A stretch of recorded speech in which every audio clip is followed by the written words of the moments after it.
All right, folks, welcome back to the channel. Well, the Nissan Xterra is time for an oil change on it. So I'm going to teach you guys how to do a good oil change on any car, but specifically the 2000 Nissan Xterra. So basically what we have here is we have the oil filler cap. We're going to take that off, and that will prevent a liquid lock when we drain all the oil out of this thing. Also, here's our dipstick. Everything's fine. It's just been about 3,000 or 4,000 miles, and the way I change my oil filter is I write the mileage that I changed it on the new filter, and that way it's easy. I don't have to remember it. I just look at the filter. So when I come back, I'm going to teach you how to do this. First step is take that oil cap off.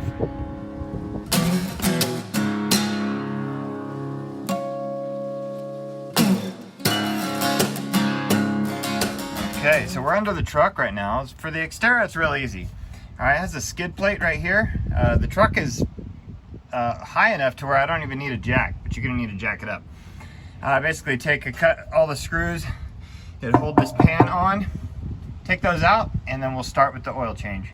Okay, now you can see the skid plate is removed, and I have my old oil filter here. Next step is to remove the drain plug, and that's going to allow the oil to come out. So here we go, the oil is draining out.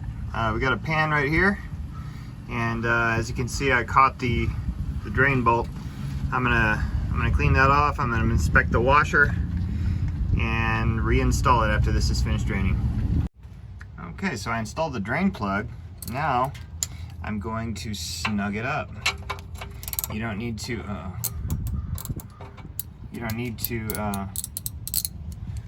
do you call it? You don't need to really tighten it hard, just snug it up.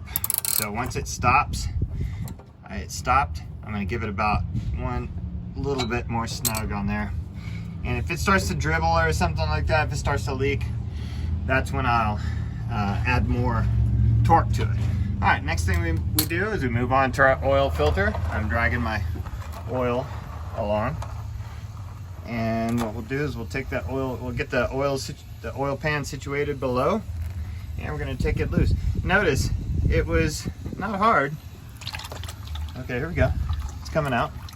Notice it was not hard. I didn't need a wrench, and it wasn't leaking. So when you install your oil filter, you're not going to want to really put it on extremely tight. You want it to be snug also. It's got a nice big O-ring on it to prevent any kind of dripping. Again, if it drips when it's running, tighten it up a little bit. Okay, so for the new oil filter, you're going to want to lubricate this black O-ring with a little bit of engine oil before you install it. Okay, as you can see, the oil filter's installed, and I have all my my stickers there with all the engine mileage. So kind of clean up your mess there and reinstall the skid plate. All right, folks, so I forgot my funnel. So what I did is I made one out of a water bottle. So what I'm going to do is I'm going to pour the oil in there and use that old water bottle as a funnel. Okay, so I filled it up. The dipstick's reading a little bit high, but that's good because I have an empty oil filter and empty channels. So here's the first startup, and I'm going to show you what you're going to have to do on first startup. Very important. You're going to have to check your oil. Make sure that this light goes out in like 3 or 4 seconds. So ready? I'm going to start it. 1, 2, 3, 4. All right, there you go. That was a little bit longer than I wanted, but it's good to go. Okay, so as it's running, what we're gonna do is we're gonna check for any leaks.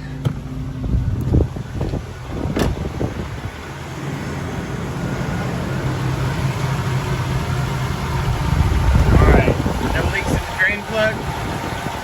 And what we can do is, what I'm gonna do is I'm gonna pull back this little rubber thing right here, and I'm able to see if my oil filter is leaking or not.